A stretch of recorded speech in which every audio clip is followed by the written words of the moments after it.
अगर मनुष्य बहुत भाग्यशाली हुआ इस मनुष्य जीवन में और उसे साधुओं का, वैष्णवों का, भक्तों का संग प्राप्त हुआ, अगर भाग्य से उसने बहुत पुण्य किए हैं, अगर पिछले जन्म में, अगर उस पुण्य का फल उदय होता है, अगर उसके जीवन में कोई साधु, कोई वैष्णव, कोई भक्तों का संग उसे मिलता है, तो वो साधु संग में भजन करने लगता है। जब भजन करने लगता है तो शास्त्रों में कहा गया है साधु संग एक तो बहुत दुर्लभ है।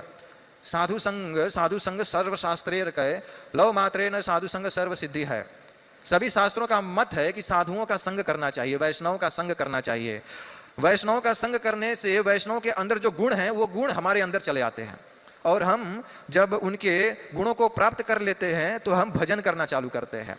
और जब भजन करना चालू करते हैं तो तमोगुण में भी होते हैं ना, तो अगर हम हरे कृष्णा महामंत्र जपते हैं, हरे कृष्णा कृष्णा कृष्णा हरे हरे, हरे राम राम राम हरे हरे, अगर कोई तमोगुण में भी है, अगर हरे कृष्णा महामंत्र जपता है तो धीरे धीरे रजोगुण तक उठता है, और जपता है सतोगुण तक उठ जाता है, और जपता है निरंतर जपता है तो फिर शुद्ध सत्व में चलाता है, इन तीनों गुणों के ऊपर चलाता है, मतलब इस जेल से बाहर निकल जाता है।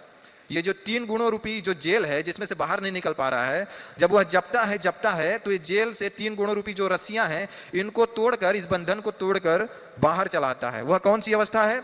उसको बोलते हैं शुद्ध सत्व अवस्था, शुद्ध सत्व गुण, इसे वसुदेव अवस्था भी कहते हैं। जब वहां पे चला आता है, शुद्ध सत्व अवस्था को प्राप्त करता है, तो उसको उसके बाद शरीर बदलना नहीं पड़ता, क्योंकि वह जेल से अभी बाहर निकल चुका है। अभी जेल के, पुलिस के, सिपाही के अंडर में नहीं है, जो भौतिक जगत का संचालन करती है माया देवी, दुर्गा देवी के अंडर में नहीं है, शुद्ध सत्व में आ गया। जब भगवान का भजन कर रहा है तो भगवान कृष्ण के निरीक्षण में है, तो भगवान उसे कहाँ लेके जाना है, क्या करना है, उसके सब कृष्ण के अंडर में है।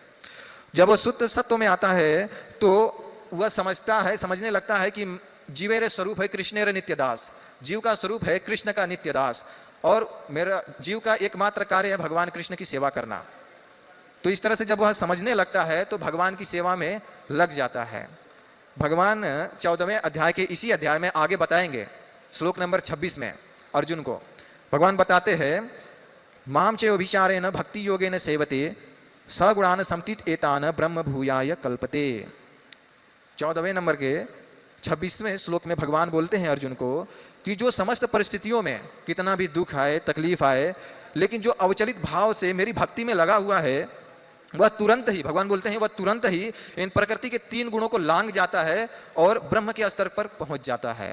और जब वह ब्रह्म के स्तर पर पहुंच जाता है तो जब यह शरीर छूटता है ना, तो उसे 84 लाख घूमने का जरूरत नहीं पड़ता, फिर से उसे जन्म लेना ही नहीं पड़ता।